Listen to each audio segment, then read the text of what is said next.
Hola, hola. Diciembre de 2023.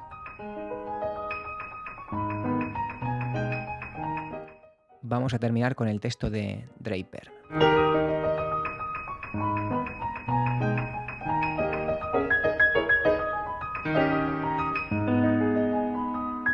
Pues nada, este amanece en Xi'an, tampoco toca en Xi'an, sino en Fuzhou.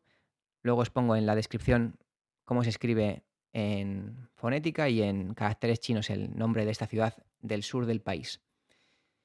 Pues nada, sin más dilación, vamos a entrar a continuar con el texto de Draper, allí donde nos quedamos. El texto sobre la recuperación del antisovietismo vulgar a 2023 y la UJC.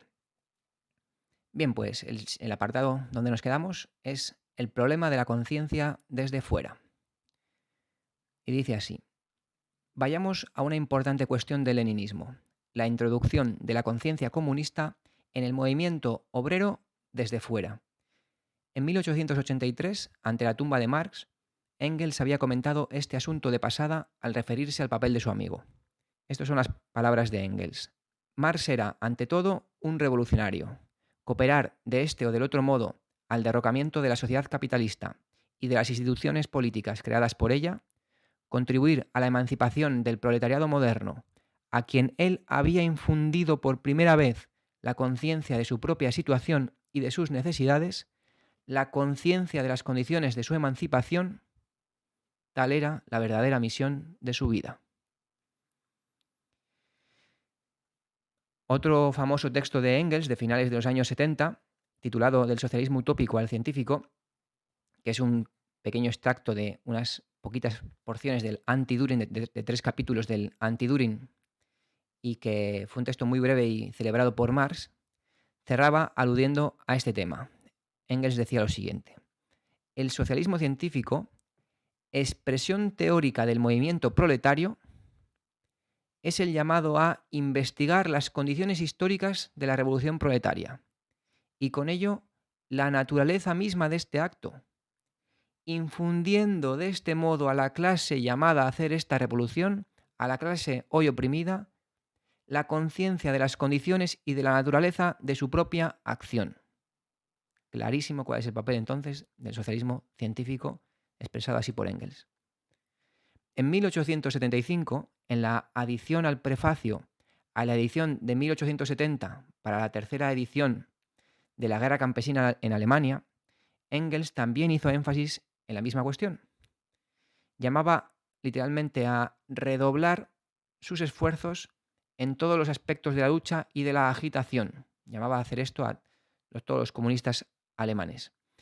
Y advertía, y cito a Engels: sobre todo los jefes deberán instruirse cada vez más en todas las cuestiones teóricas, desembarazarse cada vez más de la influencia de la fraseología tradicional, propia de la vieja concepción del mundo, y tener siempre presente que el socialismo, desde que se ha hecho ciencia, exige que se le trate como tal, es decir, que se le estudie. La conciencia así lograda y cada vez más lúcida debe ser difundida entre las masas obreras con celo cada vez mayor y se debe cimentar cada vez más fuertemente la organización del partido, así como la de los sindicatos. Estas reflexiones de Engels no pueden sorprender a nadie. Eran una idea inmanente al socialismo científico. Estaba detrás de todos los esfuerzos de investigación de Marx y Engels durante décadas. ¿Cuál era el fin del capital sino abastecer intelectualmente a la clase obrera revolucionaria? En el prólogo a la edición francesa del Capital, así recibía Marx la idea de sacarlo por fascículos. Aplaudo su idea de publicar por entregas periódicas la traducción de Das Kapital. En esta forma, la obra será más accesible a la clase obrera, condición que para mí prevalece sobre cualquier otra. Y vamos a seguir viendo cosas de Marx y Engels. En el propio manifiesto del Partido Comunista, sin darse ellos demasiada importancia, tal y como Marx y Engels acostumbraban a hacer, siendo pasmoso el abismo entre su enorme peso histórico y su ausencia de presunción, indicaron de pasada dónde le situaba la historia. Y cito el parrafito del manifiesto. Finalmente, en aquellos periodos en que la lucha de clases está a punto de decidirse, es tan violento y tan claro el proceso de desintegración de la clase gobernante latente en el seno de la sociedad antigua, que una pequeña parte de esa clase se desprende de ella y abraza la causa revolucionaria, pasándose a la clase que tiene en sus manos el porvenir. Así como antes una parte de la nobleza se pasaba a la burguesía, ahora una parte de la burguesía se pasa al campo del proletariado. En este tránsito rompen la marcha los intelectuales burgueses que, analizando teóricamente el curso de la historia, han logrado ver claro en sus derroteros. Muy importante frase del manifiesto, comúnmente pasada por alto. Aquí, como en la cita de Kautsky que ya habíamos visto, el adjetivo de intelectuales burgueses hace referencia al origen social. La posición que toman en la lucha de clases, si son consecuentes hasta el final, como Marx, Engels, Lenin, es la de intelectuales debidos al proletariado, intelectuales en la causa del proletariado. Se convierten en los representantes teóricos de esta clase. Históricamente se ha adjetivado de varias maneras a estos intelectuales, socialistas, socialdemócratas, comunistas, decimos, ¿no? Desde 1917. Lo siguiente fue escrito por Marx en 1847 y en 1867, es decir, con 29 y con 49 años. En el 47 decía, así como los economistas, que aquí se refiere a los economistas burgueses, son los representantes científicos de la clase burguesa, los socialistas y los comunistas son los teóricos de la clase proletaria. Esto es de Miseria de la filosofía. Y en 1867, en el prólogo a la primera edición del Capital, comentaba algo que se inscribe en el mismo orden de cuestiones. El peculiar desarrollo histórico de la sociedad alemana, que era una sociedad con un desarrollo capitalista atrasado, cerraba las puertas del país a todo desarrollo original de la economía burguesa. Marx explica que la economía es burguesa cuando se considera el orden capitalista no como fase de desarrollo históricamente transitoria, sino a la inversa, como figura absoluta y definitiva de la producción social. Entonces, recuperando a Marx sin hacerle inserciones por mi cuenta entre medias, el peculiar desarrollo histórico de la sociedad alemana, pues, cerraba las puertas del país a todo desarrollo original de la economía burguesa, pero no a su crítica. En la medida en que tal crítica representa, en general, a una clase, no puede representar sino la clase cuya misión histórica consiste en trastocar el modo de producción capitalista y finalmente abolir las clases, el proletariado. En el manifiesto, Marx y Engels señalaron también: 1. ¿Qué distinguía a los militantes de su partido de las masas proletarias? 2. ¿Cuáles eran los objetivos inmediatos del partido? Y 3. ¿Cuál era el origen de sus proposiciones? O sea, de lo que proponían los comunistas en el manifiesto. Y esto es lo que dice el manifiesto literalmente. Los comunistas son, pues, prácticamente la parte más decidida, el acicate siempre en tensión de todos los partidos obreros del mundo. Teóricamente, o sea, desde el punto de vista de la teoría, llevan de ventaja a las grandes masas del proletariado su clara visión de las condiciones, los derroteros y los resultados generales a que ha de abocar el movimiento proletario.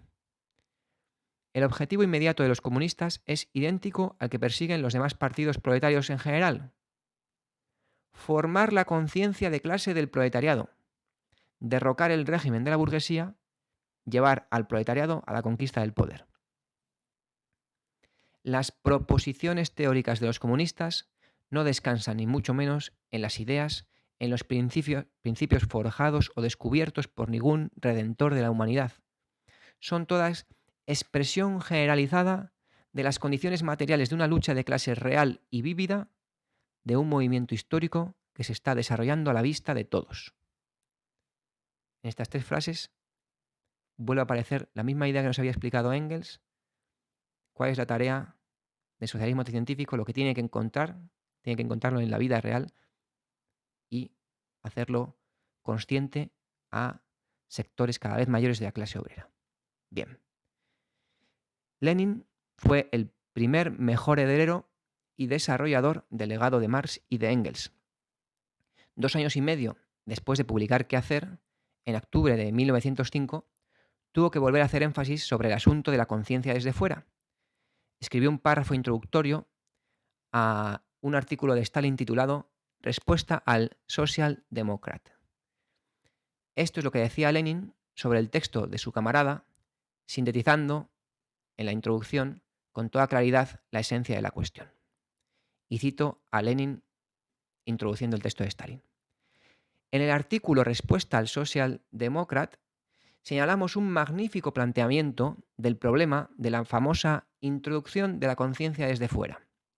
El autor, es decir, Stalin, divide este problema en 4 partes independientes. 1. La cuestión filosófica de la relación entre la conciencia y el ser. El ser determina la conciencia. De acuerdo con la existencia de 2 clases, también se elaboran 2 clases de conciencia, la burguesa y la socialista. A la situación del proletariado corresponde la conciencia socialista. 2. ¿Quién puede elaborar, y aquí está citando a Kautsky, quién puede elaborar y quién elabora esta conciencia socialista, socialismo científico? Y sigue citando a Kautsky. La conciencia socialista moderna puede surgir únicamente sobre la base de profundos conocimientos científicos. Y aquí retoma la palabra Lenin. Es decir, su elaboración, dice la palabra otra vez a Kautsky, es obra de unos cuantos intelectuales socialdemócratas que disponen de los medios y del tiempo libre necesario para ello. Aquí esto lo retoma Lenin literalmente. Punto 3. ¿Cómo penetra esta conciencia en el proletariado? Aquí precisamente es donde aparece la socialdemocracia, y no solo los intelectuales socialdemócratas, que introduce en el movimiento obrero la conciencia socialista. Y aquí Lenin está citando a Stalin. Punto 4. ¿Qué encuentra la socialdemocracia en el mismo proletariado al ir a predicarle el socialismo? Una tendencia instintiva al socialismo.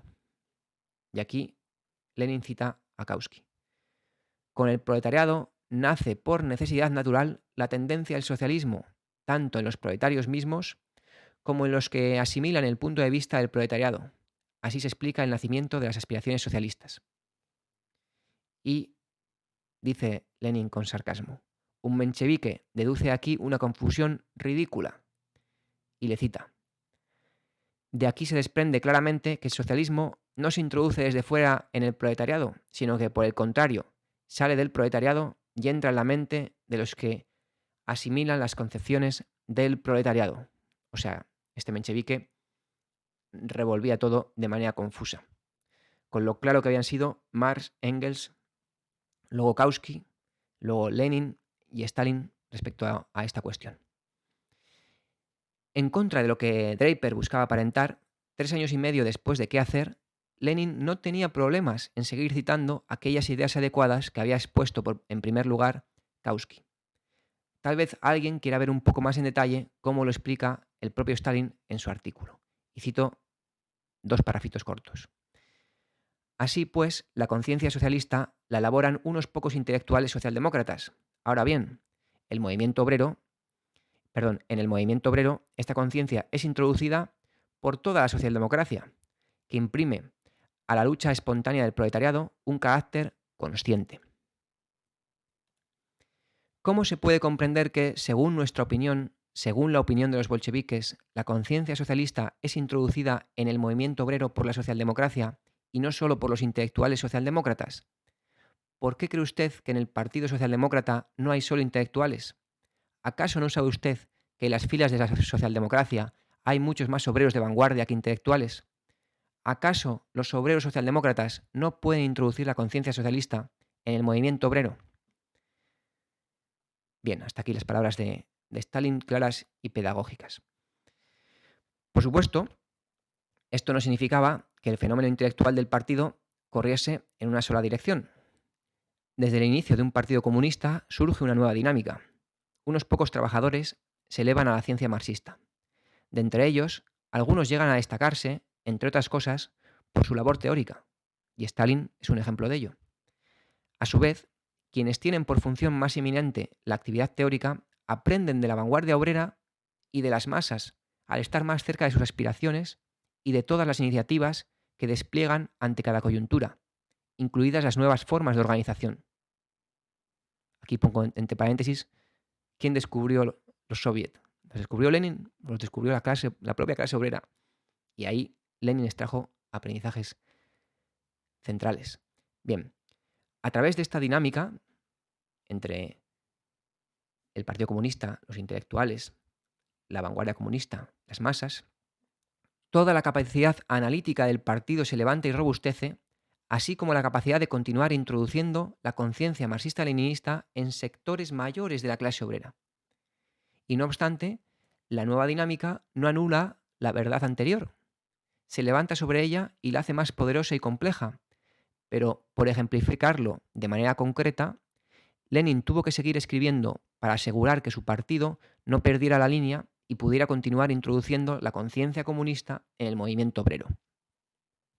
Estos fueron los trabajos de más envergadura posteriores a 1905 y que no he mencionado ya: Materialismo y empiriocriticismo en 1908, El derecho de las naciones a la autodeterminación en 1914, Imperialismo, fase superior del capitalismo, 1916, El Estado y la Revolución, 1917, La Revolución Proletaria y el renegado Kautsky, 1918.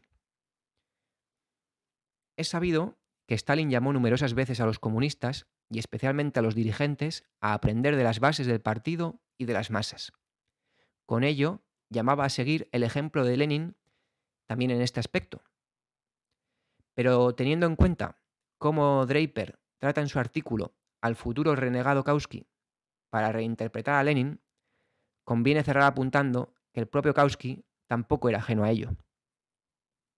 En su intervención de 1901 en el Congreso del Partido Obrero Socialdemócrata de Austria, lo planteó de este modo, y cito a Kautsky: de la combinación del movimiento obrero con la teoría socialista surgió una nueva forma de pensamiento socialdemócrata, en cuyo desarrollo no solo los trabajadores aprendieron de los teóricos socialistas, sino que también los teóricos socialistas de los trabajadores.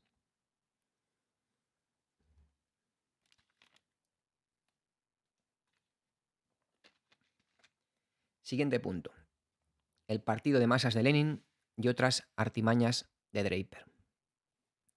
En octubre de 1905, en Rusia, en plena revolución, se conquistó la libertad de reunión, asociación y prensa. Siguiendo la propia lógica de qué hacer, y no en contra de tal texto, era el momento de reaccionar organizativamente a la nueva situación. La adaptación organizativa era necesaria, no solo porque ciertos derechos permitían desplegar una actividad legal antes más restringida, sino también porque se vivía un proceso revolucionario de profunda actividad de masas. El partido debía adoptar fórmulas que permitieran atraer a sus filas e influenciar a todos esos obreros revolucionarios probados, puestos súbitamente en movimiento con independencia del partido. El Comité Central llamaba a crear nuevas organizaciones y a incorporar a ellas a todos los obreros socialdemócratas o dispuestos a ser socialdemócratas, comunistas diríamos hoy.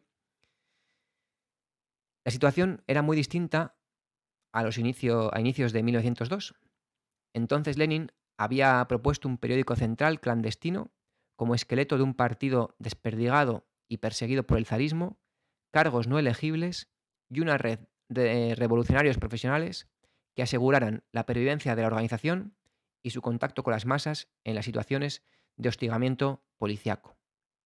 Pero es que ahora la clase luchaba en masa, en plena revolución, a la luz del día.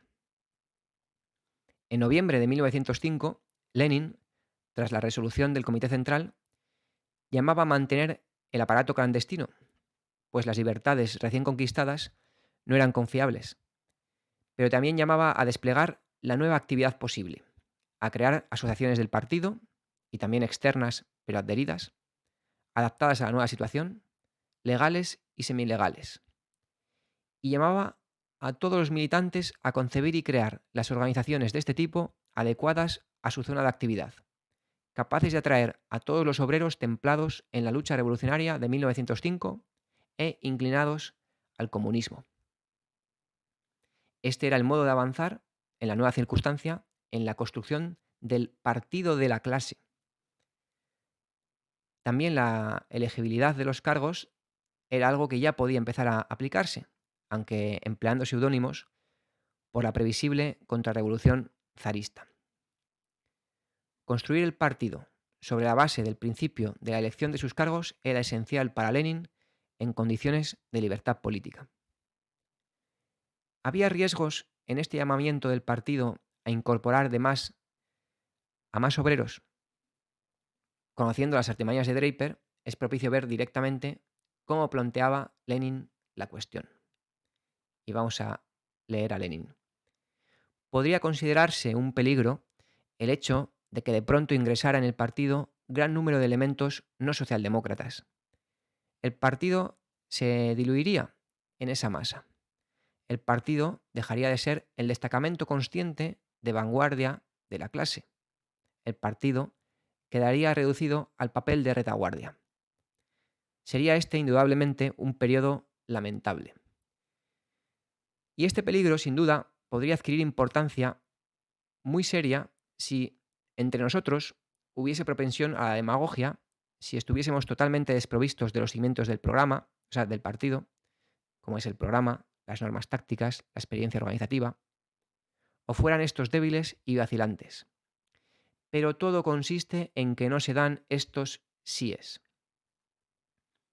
En los momentos actuales, cuando el heroico proletariado ha demostrado con hechos que está dispuesto a luchar y que sabe luchar de modo solidario y firme por objetivos de los que tiene clara conciencia, que sabe luchar con un espíritu netamente socialdemócrata, en tales momentos sería simplemente ridículo dudar de que los obreros que ingresan en nuestro partido y los que ingresarán mañana por invitación del Comité Central serán socialdemócratas en el 99% de los casos.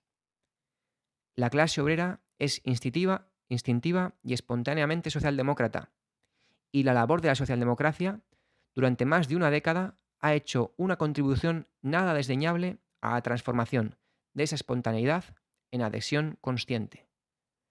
No imaginen errores inexistentes, camaradas.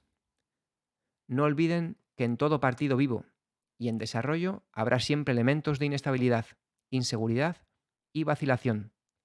Pero esos elementos son susceptibles de ceder y cederán a la influencia del núcleo firme y cohesionado de los socialdemócratas.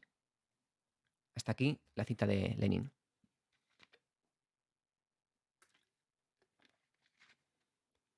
¿Y cómo se apoderaba Draper de estas palabras de Lenin? Pues eliminando todas las condiciones que había explicado Lenin y que hacían capaz a la organización de encuadrar a nuevos obreros en la lucha comunista. Es decir, quitando todos los síes, todo el contexto. Y eliminando también el contexto revolucionario que permitía la entrada de obreros probados al calor de la lucha revolucionaria. Draper, extractando fragmentos como el siguiente, tendía a normalizar la noción de apertura del partido en abstracto. Entonces, por ejemplo, cito a Draper, citando a Lenin, ¿no? No debemos tener miedo, decía Lenin, de un repentino flujo de un gran número de obreros no socialdemócratas dentro del partido. Nos explicaba Draper por qué no había que tener miedo en este caso y sí en otros. Nos explicaba qué contexto revolucionario atraía al partido a qué tipo de obreros. Nos explicaba en qué confiaba Lenin para vencer las vacilaciones que pudieran tener los recién llegados. Nada de esto está en Draper.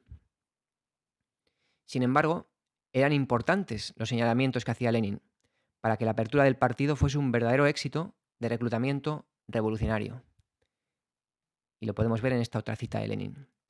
Los camaradas en posesión de una vasta experiencia de trabajo revolucionario, bajo la autocracia, deben ayudar con sus consejos a quienes comienzan el trabajo socialdemócrata en las nuevas circunstancias libres todavía entre comillas. Se sobreentiende que en estos casos se requiere sumo tacto por parte de los miembros de nuestros comités. A menudo es menester comenzar desde el principio, demostrar a los amplios sectores de los nuevos camaradas toda la importancia de un programa, una táctica y una organización socialdemócratas coherentes. Fíjense cómo cuidaba Lenin el partido de la clase obrera. La selección unilateral de Draper de fragmentos de Lenin y la reinterpretación de sus posiciones es especialmente palpable en el siguiente ejemplo. Draper comentaba así varias citas del texto de Lenin de noviembre de 1905. Y cito a Draper. Nótese una observación hecha casi al pasar. Y aquí cita a Lenin. La clase obrera es instintivamente, espontáneamente socialdemócrata, y más de 10 años de accionar de la socialdemocracia han hecho un gran trabajo para transformar esta espontaneidad en conciencia. Y concluye Draper entre admiraciones. Hasta parece que Lenin se hubiera olvidado de la teoría de Kautsky que copió y citó en 1902. Y le vuelve a ceder la palabra a Lenin. Ahora, la iniciativa de los propios obreros se manifestará en proporciones que nosotros, los que ayer actuábamos en la clandestinidad, los activistas de los círculos, ni siquiera nos hubiésemos atrevido a soñar. Y luego aquí retoma la palabra Draper. Lenin aprovecha las nuevas condiciones, en especial para apoyar la idea del reclutamiento masivo de trabajadores, posible por primera vez, pues debería hacer zobrar la influencia de los intelectuales en el trabajo del partido. Y aquí Draper otra vez cede la palabra a Lenin. En el tercer congreso del partido expresé el deseo de que los comités del partido, de que en ellos hubiera aproximadamente 8 obreros por cada 2 intelectuales. ¿Cómo ha envejecido esta sugerencia? Hoy sería de desear que en las organizaciones del partido, por cada miembro procedente de la intelectualidad socialdemócrata, correspondieran varios centenares de obreros socialdemócratas. Y toma otra vez la palabra Draper, y dice esto. El artículo culmina con una típica reacción de Lenin. Y aquí vuelve a citar a Lenin. Hemos teorizado durante tanto tiempo, a veces, por qué negarlo, en vano, en la atmósfera de la inmigración, que a fe mía no estaría mal ahora torcer el arco hacia el otro lado, ligeramente, un poco, solo un poco, y hacer avanzar algo más la práctica. Bien, Draper celebraba entre exclamaciones el presunto olvido de Lenin de los planteamientos de Kautsky, que, según dice, copió y citó en 1902 en Qué hacer. Pero como se ve en la frase de Lenin, este volvía a conjugar una vez más, 1. La idea de la inclinación espontánea de la clase obrera hacia el comunismo, con 2. El trabajo de los comunistas para convertir esta espontaneidad en conciencia. Nada nuevo. ¿Con qué nos quiere sorprender Draper? Además, como hemos visto, en octubre de 1905, solo un mes antes, Lenin había escrito la introducción al texto de Stalin, haciendo de nuevo alusión a Kautsky sobre el dichoso asunto. Efectivamente, no estábamos ante el olvido, como dice Draper, de Lenin, sino ante el desconocimiento del propio Draper. Pero comparemos la construcción realizada por él, por Draper, con lo que Lenin dijo exactamente. Justo después de ni siquiera nos hubiésemos atrevido a soñar, venían las siguientes frases. El asunto sobre el tercer congreso es una nota al pie de este fragmento que os voy a leer.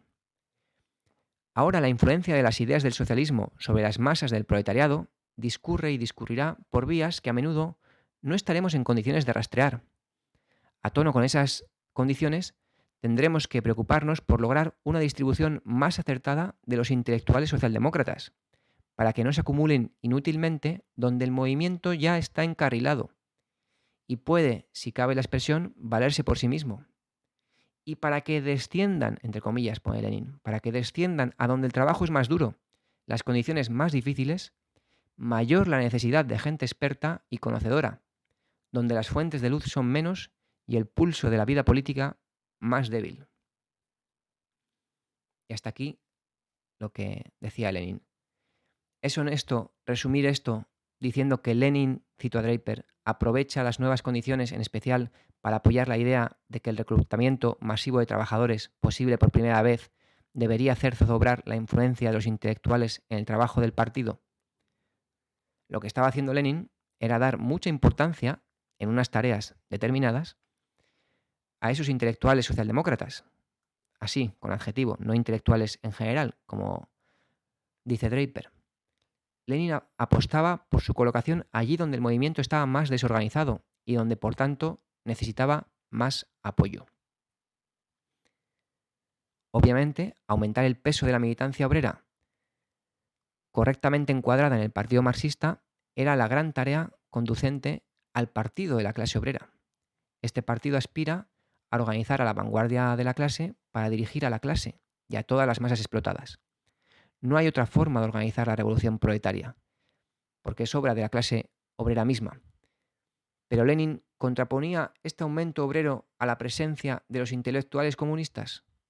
¿No hacía acaso lo contrario, indicar que los intelectuales comunistas debían, bajo las nuevas circunstancias, ser colocados donde favoreciesen dicho aumento? ¿Los consideraba Lenin un estorbo o los consideraba una herramienta con una función específica? Todo esto no son más que preguntas retóricas. El asunto es cristalino si uno, en vez de con dogmas, afronta los problemas según las complicaciones reales que presentan y las herramientas que hay al alcance. En septiembre de 1905, ante las dificultades organizativas en el campo, decía Lenin: utilizaremos todas las fuerzas socialdemócratas de la región, tanto las intelectuales como las obreras proletarias, para organizar y consolidar nuestros comités socialdemócratas de depauperados. En realidad, todo el meollo de las varias tergiversaciones de Draper sobre este tema se resume en que nunca entendió la concepción de Lenin de los intelectuales comunistas. Por eso pretendía que éste se había olvidado de la teoría de Kautsky, aunque la hubiese citado de nuevo un mes antes y otorgase unas tareas concretas a la intelectualidad comunista en la nueva situación. Para Lenin, los intelectuales comunistas eran un activo del partido con ciertas capacidades. Si alguno tenía posiciones momentáneamente inconsecuentes, se le criticaba. Si manifestaba no someterse a la decisión de la mayoría y representar una desviación oportunista, se le expulsaba. El partido se fortalece depurándose de los elementos oportunistas. Y si su falta de firmeza les llevaba a algunos a abandonar el partido por sí mismos, Puente de Plata. En enero de 1909, Lenin escribía: los elementos más proletarios del partido y los intelectuales más adictos a los principios y más socialdemócratas han permanecido fieles al Partido Obrero Socialdemócrata de Rusia. Los casos de abandono del partido equivalen a su depuración, equivalen a que el partido se ha desembarazado de los amigos menos firmes, de los amigos inseguros, de los compañeros de viaje, que siempre se han adherido temporalmente al proletariado, procedentes de la pequeña burguesía o desclasados, es decir, descarriados de una u otra clase social. La derrota de los intelectuales oportunistas no se lograba diluyéndolos en una masa de obreros. Esta ocurrencia de Draper no era la posición de Lenin, ni podría serla la de ningún marxista. Los intelectuales oportunistas debían ser puestos en evidencia teóricamente y sometidos a la estructura partidaria, es decir, expulsados si no eran reeducables. Pero si los intelectuales comunistas cumplían su función de manera consecuente, entonces tenían tareas que cumplir útiles al movimiento. ¿Por qué Lenin celebraba el descenso relativo de los intelectuales en comparación con los obreros en el seno del partido? Pues porque la revolución no se hace pensando, estudiando, debatiendo, dando mítines, concibiendo consignas, ni escribiendo artículos y libros. Así se hacen, es verdad, varias cosas muy importantes. Se la prepara conscientemente, se fortalece teóricamente el partido, se identifica la forma de propagar la política del partido, se clarifica la esencia de determinados hechos políticos, se define la línea adecuada del partido, etc. Pero la revolución la hacen las masas. El descenso relativo de los intelectuales en el partido era la evidencia de que en su seno se organizaba más y más la vanguardia obrera. Y esta era la única capaz de luchar junto a las masas, educarlas, arrastrarlas, hacer valer en ellas las consignas del partido y su programa. ¿Cómo no celebrar los progresos en esta dirección? Pero la satisfacción de Lenin por estos avances no tenía nada que ver con la razón incrustada fraudulentamente por Draper. Veamos ahora lo que dijo exactamente Lenin antes de mencionar haber teorizado durante mucho tiempo, a veces incluso en vano. Durante 1905, los obreros del Partido Obrero Socialdemócrata de Rusia reclamaban la unidad de mencheviques y bolcheviques. Las cúpulas habían llegado a un acuerdo. Lenin proponía poner en práctica esa unidad acordada y hacerlo sobre la base de las votaciones de los mismos obreros encuadrados en ambas fracciones. Y decía Lenin: la necesidad de una unificación fue reconocida oficialmente en el tercer Congreso del Partido, abril-mayo de 1905, y por la Conferencia de los Mencheviques de mayo del año en curso, 1905. Desde entonces han transcurrido 6 meses y la unificación casi no ha progresado. No es extraño que los obreros hayan comenzado a manifestar impaciencia. No es extraño que un obrero entre muchos, que es un título de un texto, que escribió acerca de la unificación, haya amenazado finalmente a la intelectualidad socialdemócrata con un puño desde abajo. La relación entre la función de los intelectuales y la de los proletarios obreros, en el movimiento obrero socialdemócrata, quizá pueda ser expresada con bastante precisión en la siguiente fórmula general. Los intelectuales resuelven bien los problemas a tono con los principios, trazan bien el esquema, razonan bien sobre la necesidad de hacer, y los obreros convierten la gris teoría en vida palpitante. Hasta aquí la frase de Lenin. Obviamente, no todos los intelectuales comunistas resuelven siempre los problemas a tono con los principios y de manera correcta. Nadie como Lenin para saber los defectos teóricos de sus camaradas mejor formados. Pero lo que aquí estaba en juego era demostrar que, aun cuando así era, esa solución teórica y esa comprensión clara de las necesidades de la acción era algo carente de efectividad sin la acción. Draper no citó esta parte del texto porque era un estorbo a su tesis. Habría tenido que decir que Lenin se había vuelto a acordar de Kautsky por algún tipo de lapsus, que lo parafraseaba no sin incomodidad, o algún otro artificio por el estilo. Y peor se le hubiesen puesto las cosas si hubiera citado el párrafo completo de donde sustrajo la frase que le gustaba, pues Lenin continuaba así: no hay en mí ni un ápice de demagogia, no disminuyo en lo más mínimo el papel de la conciencia en el movimiento obrero, no debilito en nada la gigantesca significación de la teoría marxista, de los principios marxistas. Si digo ahora, en el Congreso y en la Conferencia hemos creado la gris teoría de la unificación del partido. Camaradas obreros, ayudándonos a convertir esta gris teoría en vida palpitante. Venid en inmenso número a las organizaciones del partido. Haced de nuestro cuarto Congreso y de la segunda Conferencia menchevique un congreso impresionante y grandioso de obreros socialdemócratas. Ocupémonos juntos del problema práctico de la fusión, que en este problema haya como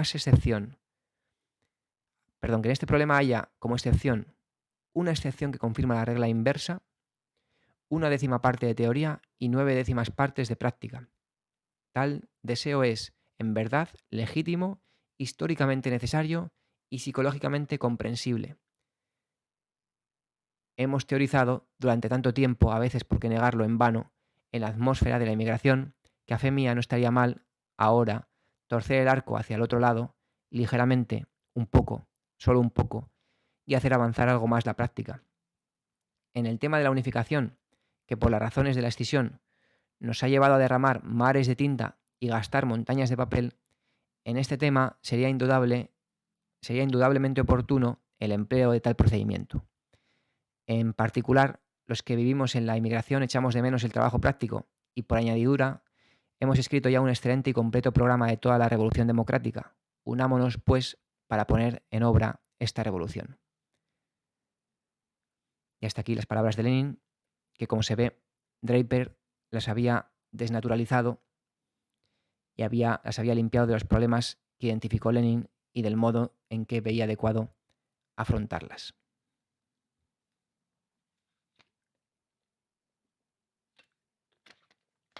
Bien, siguiente punto. El Partido de los Revolucionarios Profesionales y la espontaneidad organizativa. El Partido de Revolucionarios Profesionales de Lenin y el Partido de Masas no se contraponían. Primero, porque en la clandestinidad la organización ilegal de revolucionarios profesionales era la única forma de mantener segura la actividad del partido, incluida la actividad legal, e impulsar y orientar la actividad de las masas. Después, en la etapa de la legalidad, tal esqueleto se vería empequeñecido en comparación con los músculos desarrollados, pero sus tareas no desaparecían por ello, ni mucho menos. Lenin no cambió su concepción del partido, ni rechazó lo que había defendido anteriormente, ni menos aún desmerecido los importantísimos progresos logrados con el método adecuado a la clandestinidad. Lo que hizo Lenin en 1905 era, una vez más, proponer la fórmula que explotase al máximo las circunstancias concretas. Esto es siempre una fórmula variable, que dependerá de la situación interna del partido y de la situación externa de la lucha de clases, para así seguir colocando al partido como dirección efectiva de la clase y de las masas. Y esto último es el objetivo leninista constante.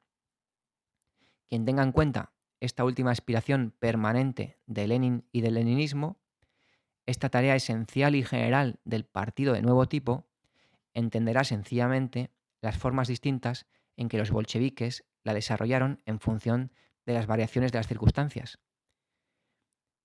Y no solo el avance, también el repliegue del partido, cuando vence la contrarrevolución y se ve obligado a retroceder en la lucha, conservando sus fuerzas para evitar perderlas inútilmente y poder reorganizar el contraataque en cuanto sea posible, esto responde a la misma aspiración general. Esa aspiración de que el partido sea la dirección efectiva de la clase y de las masas. ¿Cuál era la conclusión de Lenin a toro pasado sobre la organización de revolucionarios profesionales? Pues que ésta había permitido tanto resistir el cerco zarista como impulsar más velozmente que ningún otro partido el aprovechamiento de la situación de mayor libertad en cuanto ésta se produjo. Y cito: tomad el periodo prerevolucionario y los primeros 2 años y medio de la revolución, es decir, de 1905 a 1907, en conjunto.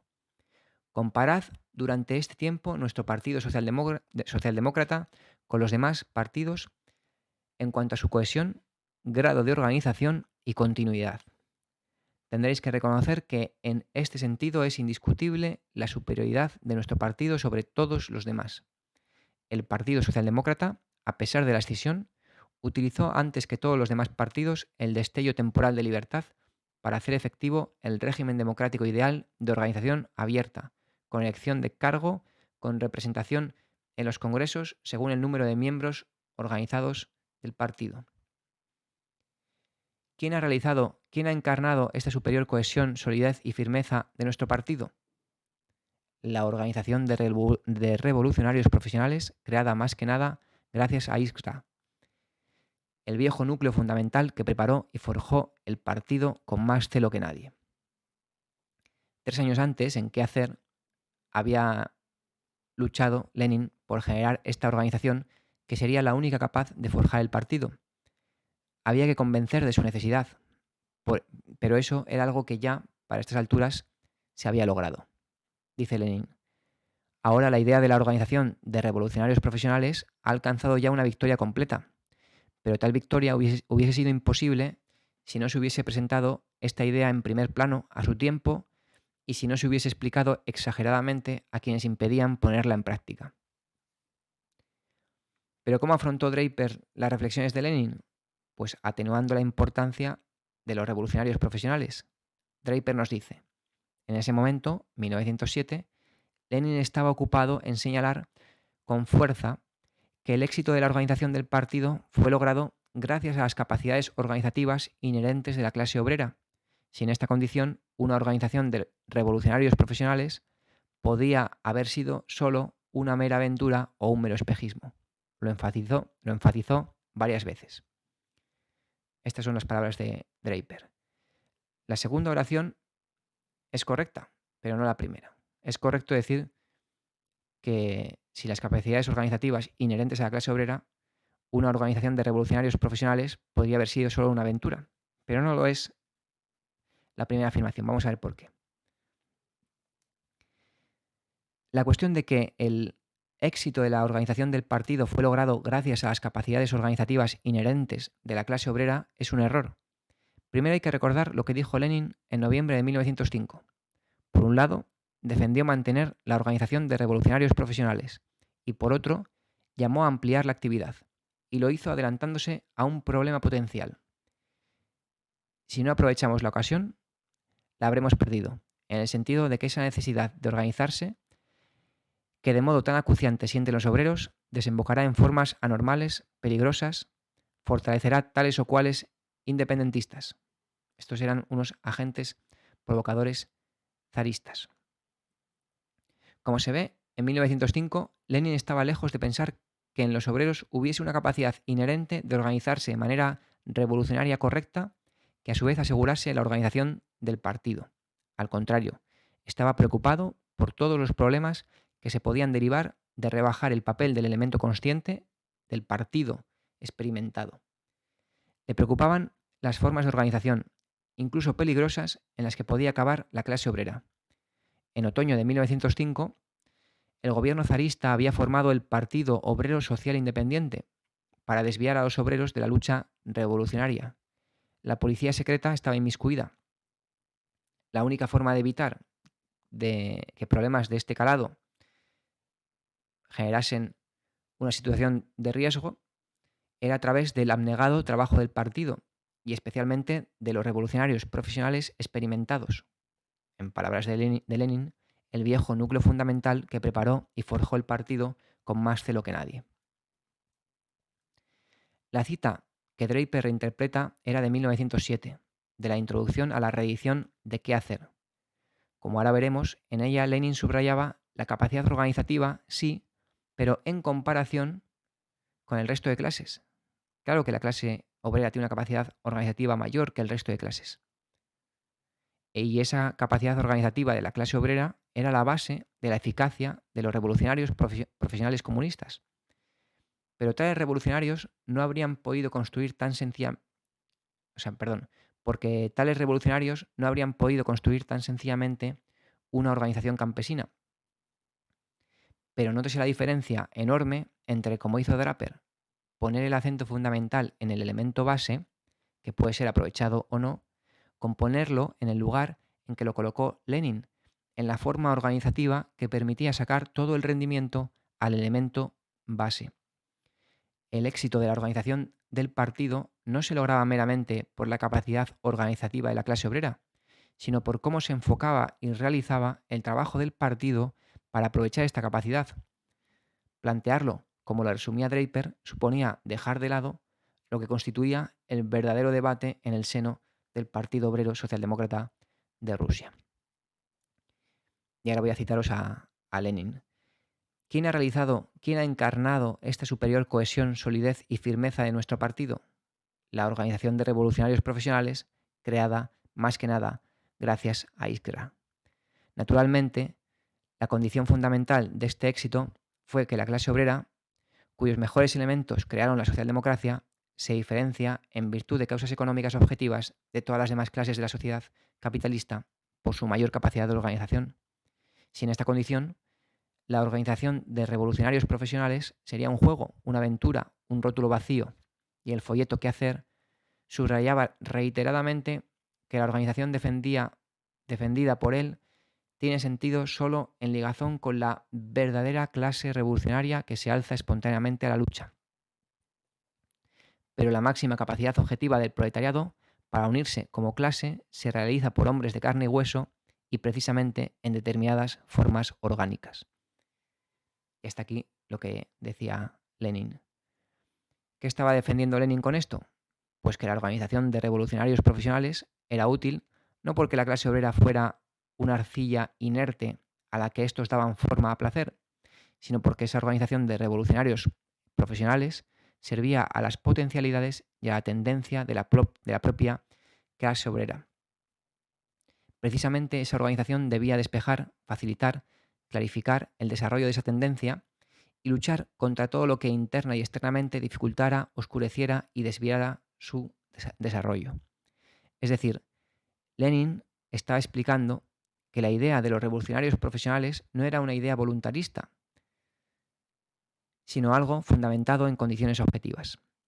Se trataba de tensionar, capacitar y organizar al máximo al factor consciente, al partido, porque eso es lo que exigía de ellos, de los comunistas, las condiciones objetivas de emancipación de la clase obrera.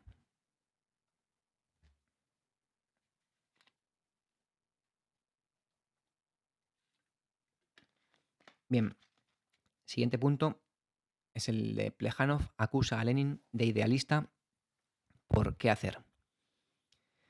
Una parte del prólogo de Lenin en, eh, en 12 años tenía como objetivo aclarar la esencia de las críticas que se habían lanzado contra qué hacer. Una de las acusaciones que había recibido era la de aventurerista e incluso idealista. Una dura crítica en este último sentido la realizó Plejánov. Lo hizo con cierto retraso, al calor de otras diferencias con Lenin evidenciadas a partir de 1902. En 1904 se lanzó Plejánov con todas las armas contra qué hacer, en un artículo titulado La clase obrera y la intelectualidad socialdemócrata, más vale tarde que nunca. Allí llegó a acusar a Lenin de haber abandonado el marxismo, nada menos. En el prólogo a En 12 años, Lenin resumió de este correcto modo aquel artículo. Plejánov proclamó su disconformidad de principio conmigo en la cuestión de la espontaneidad y la conciencia. No contesté porque la crítica de Plejánov era evidentemente, por su carácter, una pendencia vana. Se basaba en frases tomadas al azar, en expresiones sueltas que no había formulado con todo acierto o con plena exactitud, pero se hacía caso omiso del contenido general y de todo el espíritu del folleto. Lenin no especificó, pero ¿cuáles podrían ser esas expresiones sueltas que podrían pulirse, relacionadas con la cuestión de la espontaneidad y la conciencia? Pues teniendo en cuenta el artículo de Plejánov y el propio texto de Lenin, en mi opinión, las siguientes. Y hay que subrayar que se trata de expresiones sueltas, porque en su contexto no era posible la interpretación que Plejánov hizo de ellas. Y hago dos bloques. Una es algunas afirmaciones en que podría inferirse que la teoría socialista surge en absoluta independencia de la lucha de clases del proletariado, cuando por todos es sabido, y sería delirante, tratar de oponer esto a Lenin, que la teoría socialista es la expresión científica de esa lucha y de la anarquía de la producción capitalista. De que, por ejemplo, que cita de Lenin del quehacer se podía interpretar de esta manera errónea y no es representativa del pensamiento de Lenin, pues la siguiente. La doctrina teórica de la socialdemocracia ha surgido en Rusia independientemente por completo del crecimiento espontáneo del movimiento obrero. Ha surgido como resultado natural e ineludible del desarrollo del pensamiento entre los intelectuales revolucionarios socialistas. Y dos, también podían ser sujetas a retoque algunas frases en que, contradiciendo otros pasajes, pareciera que Lenin niega la tendencia de la clase obrera al socialismo y que, por tanto, el proletariado podía ser por igual el receptáculo inerte de la ideología burguesa o de la ideología socialista, algo de lo cual la acusaba Plejánov. Entonces, una cita que podría interpretarse así es esta. La historia de todos los países demuestra que la clase obrera está en condiciones de elaborar exclusivamente con sus propias fuerzas solo una conciencia reformista, ¿no? Tradiunionista. Bien, seguimos. Movido por la polémica y en una completa desmesura y descontextualización, Plejánov forzó las expresiones imperfectas hacia las peores conclusiones y llegó a equiparar a Lenin con la crítica de Bruno Bauer y compañía. Es decir, con los que consideraban en los años 40 del siglo XIX que sólo la teoría actuaba en la historia y que ésta se debía imponer a las masas pasivas. Evidentemente, acusar de esto a Lenin no era serio. Se trataba de una equiparación completamente insostenible. Para mantenerla, Plejánov hacía caso omiso de los lugares del mismo libro que no permitían sostener tales acusaciones. Bastará este párrafo para ver lo lejos que llevó las cosas de una forma que, con toda claridad, no era en absoluto representativa de la concepción de Lenin. Y aquí cito a Plejánov. Lenin no entendió ni a Kautsky, ni a Engels, ni a Marx. Es decir, en general no entendió el socialismo científico en su relación con este tema. Y este malentendido suyo se le apareció en la forma de la incapacidad del proletariado para ir más allá de los límites del sindicalismo, que además lo retrata como algo que cayó del cielo en forma completa, de una vez por todas, para todos, dado e inmutable. En el plano abstracto en el que Plejánov se movía y en el que llamaba a Lenin al orden, debería por lo menos haber abordado cómo es posible que la clase obrera tienda al socialismo y que al mismo tiempo las ideas dominantes sean las que dominan, perdón, que las ideas dominantes sean las de la clase dominante. Pero no lo hizo. Ambas son verdades básicas sostenidas por el marxismo y que, si uno las abstrae del movimiento histórico, parecieran desmentirse mutuamente. Ahora bien, en el movimiento histórico se produce la lucha entre estos dos procesos ideológicos, y justo ese era el meollo resuelto por Lenin en qué hacer: mostrar cómo el partido debía proceder para facilitar el avance ideológico y organizativo de la clase obrera en su tendencia espontánea al socialismo y contra la imposición de la ideología burguesa. Quizá alguien se pregunte, ¿y qué dijo Draper sobre la crítica de Plejánov? Pues lo cierto es que no habló de su contenido. ¿Por qué? Porque Draper no leyó esta crítica. Lo sabemos por lo siguiente.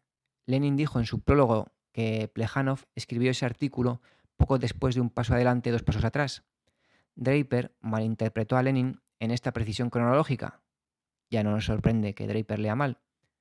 Y afirmó: la crítica de Plejánov a la cual Lenin se refería era sobre un paso adelante y dos atrás, pero en contra de ella aquí Lenin apeló al contenido general y al espíritu del quehacer. Bueno, obviamente hacer esta mala interpretación solo era posible si no se había ojeado siquiera el texto de Plejánov, que tocaba frontalmente al quehacer y solo al final tocaba el otro texto más reciente. Y es que por eso mismo el subtítulo del artículo había sido Más vale tarde que nunca, porque era una crítica a un folleto de hacía 2 años. Lo cierto es que si Draper hubiera conocido el texto de Plejánov, se hubiese visto obligado a ceñirse más a la verdad. Draper sostenía que Lenin solo aparente y momentáneamente estaba en sintonía con una supuesta tesis del partido de Kautsky, centrada en dar demasiada primacía a los intelectuales y rebajar el papel de los obreros. Draper buscaba dirigir las críticas burguesas lanzadas a qué hacer hacia esta tesis, librando así a Lenin y poniendo la diana a Kautsky, al futuro renegado, el cual bien se le podía ya ir decapitando. Para representar las cosas de este modo, Draper hacía todo tipo de tretas. Hemos visto las principales. Pero ocurría que Plejánov defendía justo lo contrario.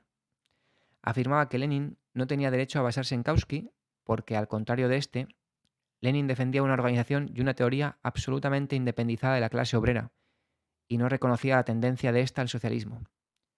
Cualquiera que rascara un poco en la obra de Kautsky y en la crítica errónea de Plejánov se encontraría en serios aprietos para sostener el planteamiento de Draper.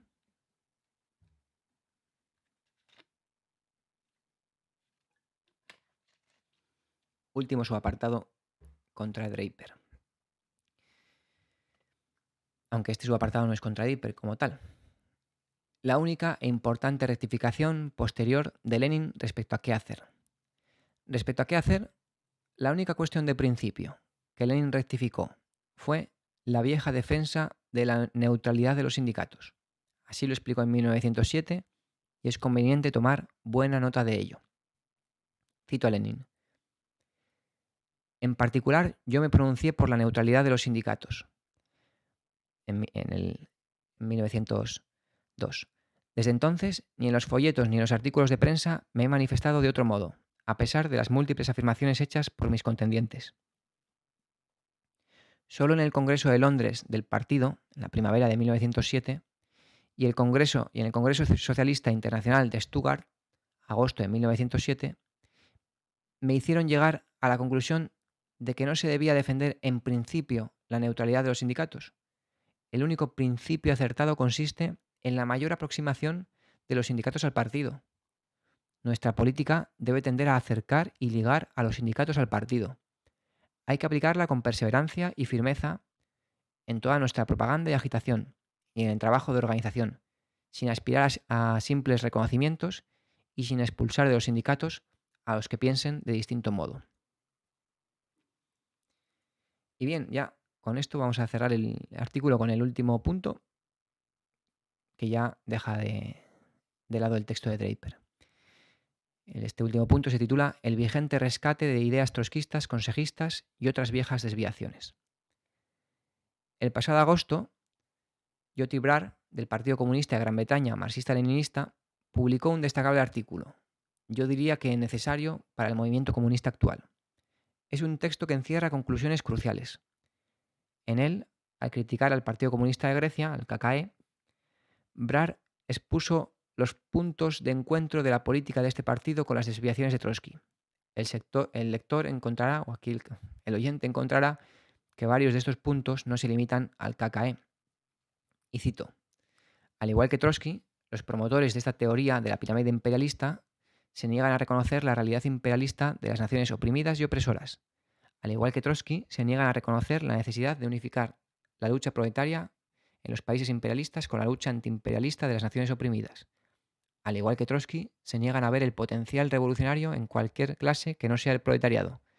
Al igual que Trotsky, se niegan a ensuciarse las manos con cualquier alianza que les permita dar un paso concreto hacia la meta del socialismo, que sigue siendo un sueño abstracto e inalcanzable. Al igual que Trotsky, cubren su refuerzo de la propaganda imperialista contra todos los líderes y movimientos antiimperialistas con frases revolucionarias sobre la solidaridad de la clase obrera. Al igual que Trotsky, se han convertido, ya sea voluntariamente o por accidente, en vehículos para difundir propaganda imperialista dentro de nuestro movimiento. Bien, hasta aquí la cita.